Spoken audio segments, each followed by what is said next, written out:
Hey guys, I've been getting a lot of questions asking about brushes and what type you should, what types you should get. And so I'm just gonna cover the basics and try to, refer you to some cheap ones, good ones that you guys can check out. I'm not gonna confuse you with any brush numbers or anything like that. I'm just gonna cover the basics for say someone who has no brushes and would like to start owning some. So, okay. I guess let's start with some of the eye brushes.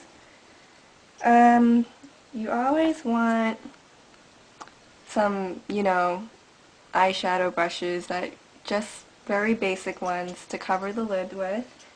And so they would generally look something like this.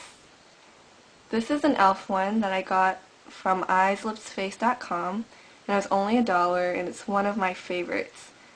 And it's just really soft, really good, great for all over, just packing on some eyeshadows all over your lid. And you can easily blend with these. And so this is just a really good basic, eyeshadow brush to have.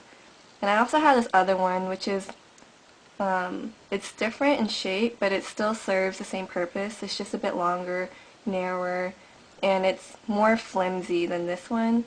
So this is really good for just an all-over color.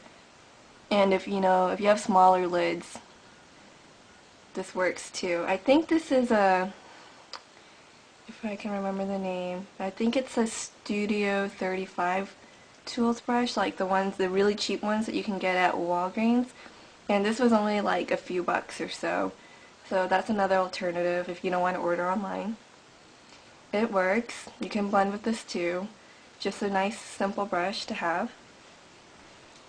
So yep.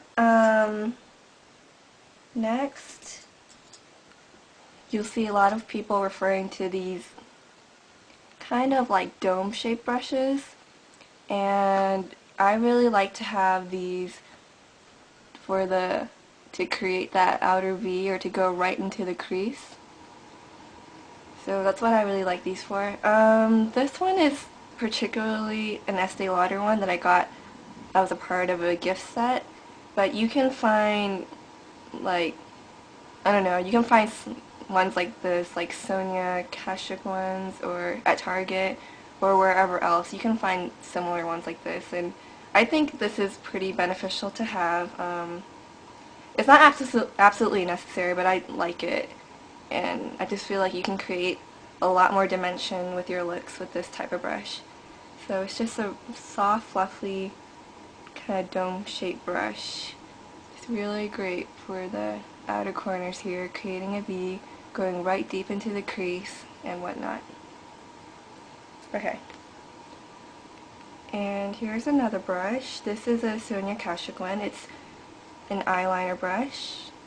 And this can serve a lot of different purposes as well. I particularly really like this one because I have another cheap one right here, and it's a lot thinner. I don't know if you can really see that, but it's a little bit too thin for me.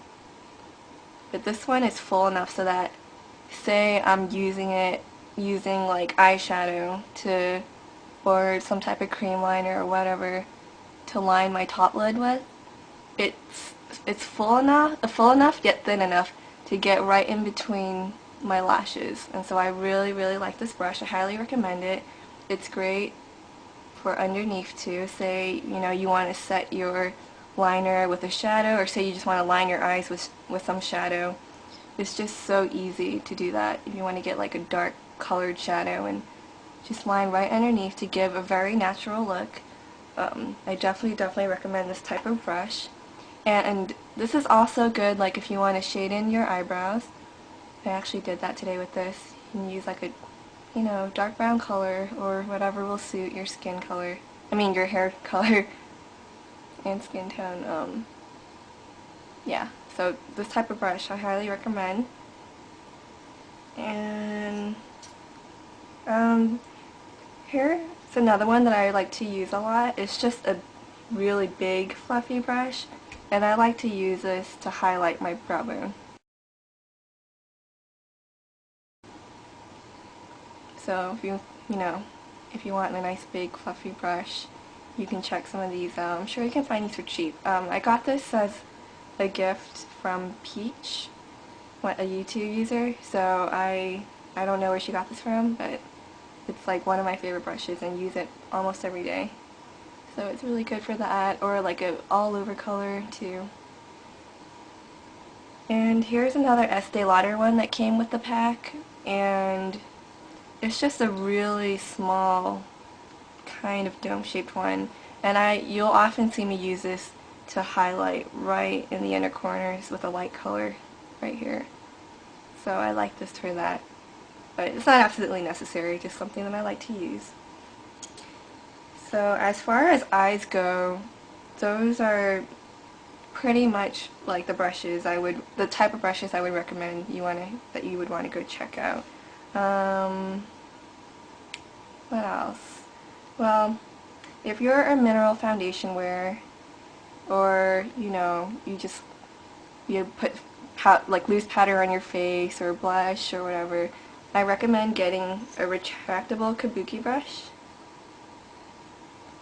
And it doesn't have to be retractable, but it's good because it's good for travel, and I always like to powder my face over a little bit, especially in the summer where I get extra greasy. So I like to carry this around with me. So this is really, really good to buff in mineral foundation. Really good to just give like that photo finish, perfect porcelain skin type of look. If you have blush that you really just want to buff out so it looks more natural, it's really good for that too. And this one is a Essence of Beauty brush that I got at CVS. This was on the pricier side, about $12 or $13, but that's really not bad compared to other kabukis or other higher end brushes that you'll find. And for the price, the quality of this brush is amazing. I don't think I can live without this. I like it so much. It's just so soft, so good. It does shed a little bit, but it's cheaper, so I recommend that for the face. And then, you do want like some type of blush brush. So I have quite a few actually.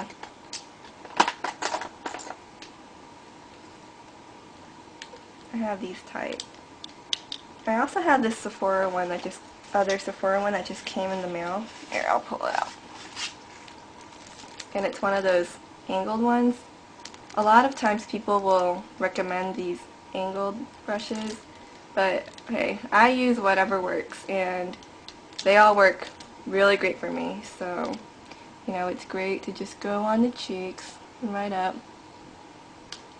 They all work. If you like these thinner ones, like these are really good to contour with. And that's why, sometimes I'll recommend the angled ones so that it's multi-purpose. You can contour with it, and then you can also put a blush color over. So, yep. Gotta have some type of blush brush. And, if you don't really need a kabuki, you can always get like a all-over face brush, like a powder brush or something. That works too. I don't really use this one as much. I kind of just use it to dust off some of the fallouts that I sometimes get. But, yeah. So that's pretty much just a really simple overview. If you really want a concealer brush, you can always invest in one of those. Yeah. I have this little cute one that I use often too. If you're like a big lipstick person and you want the lip brush, I would recommend getting a retractable one.